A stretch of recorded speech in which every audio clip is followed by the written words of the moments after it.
Borrowed Brilliance, Episode 1. Dostoevsky and the Dangerous Gift of Freedom. Part 1. Who, When, and Where. Fyodor Dostoevsky was a Russian novelist, epileptic, and exile, an original Western moral psychologist. If you struggle with overthinking or getting stuck in your head, wait until you hear about this guy.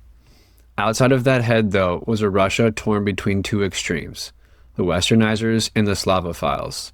Rational progress versus spiritual nationalism. Sound familiar? He was educated in engineering but didn't fancy it much. In his younger years, he loved ideas. One might even call him an idealist. But his life took a sharp turn after he was arrested for revolutionary talk. They lined him up for execution, psyched him out, then sent him to Siberian exile for years.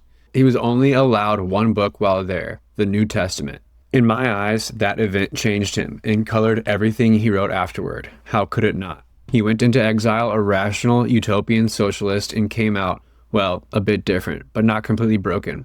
His crisis mirrors ours. Is science and progress God, or is God God? Or is there something in the middle? Part 2. The What and the Why. Freedom isn't free. It's also not easy, but men prefer it over a manufactured utopia. Humanity can't be perfected or exploited without killing the human spirit. Science as God sounds noble in theory, but in practice, it just gives you new dogmas dressed as gods.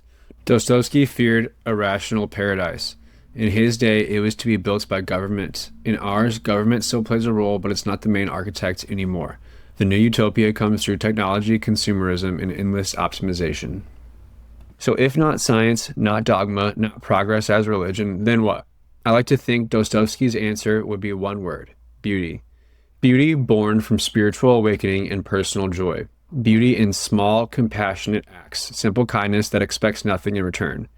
Beauty that opens you to the world and to others, instead of trapping you in obsession. Dostoevsky didn't die a religious extremist. He died nuanced, conflicted, and deeply human. He loved his fellow man, even the worst of them. He wanted compassion, conscience, and freedom. Not utopian socialism, not religious fanaticism, not furious nationalism, something mysterious in between, a third thing. He knew the meaning of life wasn't found in ideology or perfection. It was found in other people. Goodness looks foolish when warring political factions are at each other's throats. That's why it's rare, and that's why it matters. Part 3. The How. Okay, great. He's a nice guy, sure, but how does any of this actually help you? Well, it can remind you that you're human, and that Dostoevsky can help you see that humanity again.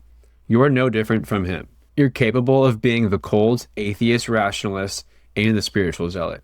You don't have to pick a side. You can be the third thing.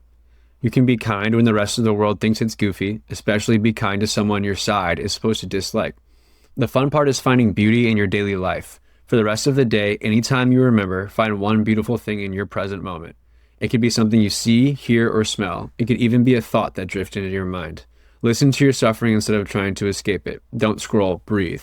Maybe try to bring your nervous system back down to human speed, the speed we had before office jobs and short-form content existed. You might be surprised that when you stop and smell the roses, the fog actually starts to clear. Stop choosing sides, choose good as you see it. Don't worship logic, God, or pride, but access them when they serve you. And before you move on to the next thing, ask yourself, who's really in control? The culture, the ideology, or your own spirit and mind? Man is not a piano key. He's a song, flawed, unpredictable, and holy in his freedom.